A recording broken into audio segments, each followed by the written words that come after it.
Assalamualaikum warahmatullahi wabarakatuh. Nah, perkenalkan, nama saya Irma Yanti dengan NIM 1930106021. Nah, kali ini kita akan membahas tentang gastrulasi, yaitu pada mata kuliah embriologi. Nah, apa sih gastrulasi? Nah, ini kita akan menjawab pertanyaan apa sih gastrulasi tersebut. Nah, gastrulasi itu berasal dari kata gastrum atau gaster yang berhubungan dengan pencernaan. Nah, gastrulasi itu merupakan proses perubahan dari blastula menjadi grastula, blastula menjadi grastula. Nah, proses ini bersifat dinamis yang dimana daerah-daerah calon pembentuk organ pada blastula tadi mengalami perubahan susunan dan organisasi baru sejalan dengan pembentukan organ-organ tubuh. Nah, jadi gastrula adalah pengaturan kembali sel-sel blastula sehingga blastula akan mengalami transformasi menjadi embrio berlapis 3 atau trigastrula. Nah, pada tahap ini terbentuklah rongga yang disebut dengan gastrocoel atau arcentera. Nah, pada proses gastrulasi ini terjadi gerakan morfogenesis dengan tujuan memindahkan sel dari satu tempat ke tempat lain menuju lokasi organ definitif yang akan dibentuk. Nah, ciri-ciri umum dari proses gastrulasi ini, yang pertama, penataan kembali sel-sel embrio oleh gerakan morfogenetik atau morfogenesis. Yang kedua, ritme pembelahan sel akan diperlambat pada proses gastrulasi ini. Yang ketiga, tidak terjadi pertumbuhan yang nyata. Tipe metabolismenya akan berubah. Peran inti menjadi lebih besar di sintesisnya protein-protein baru melalui mRNA baru.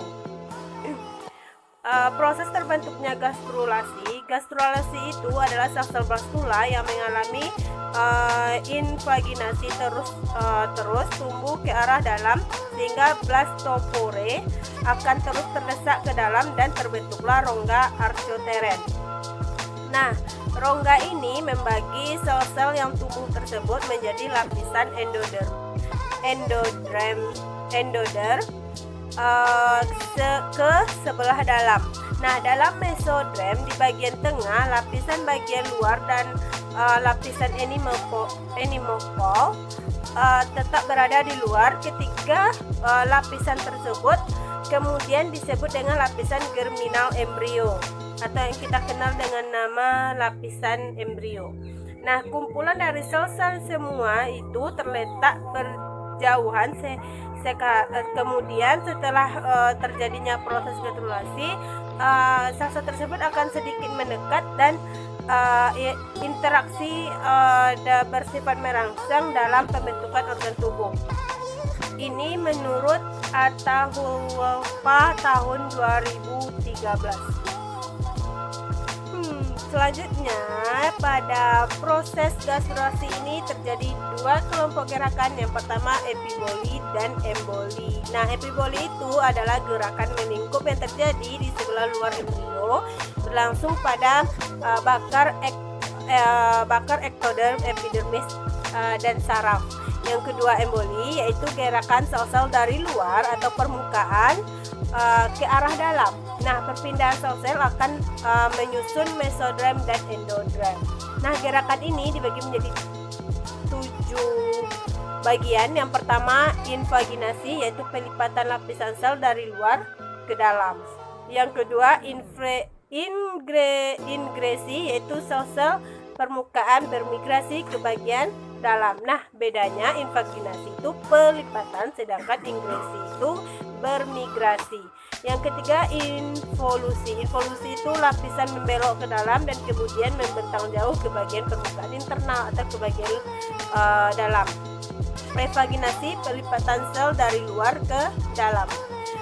Delaminasi, pemisahan lapisan sel-sel dari lapisan tunggal menjadi beberapa lapisan. Nah, yang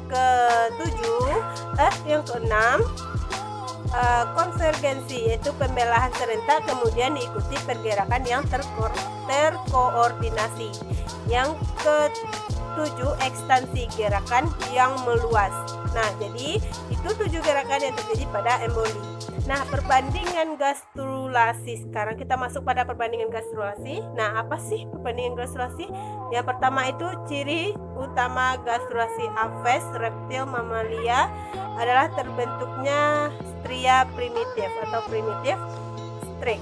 Yang kedua, pertama kali tampak sebagai penebalan dari lapisan luar epiblast pada bagian posterior dari embrio.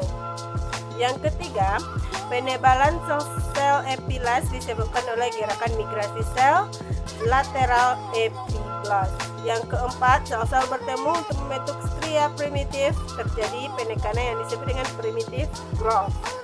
Yang kelima, ketika stria primitif sudah terbentuk, maka sel-sel epiblast bermigrasi kembali melewati nodus Henle, membentuk lapisan endoderm dan mesoderm.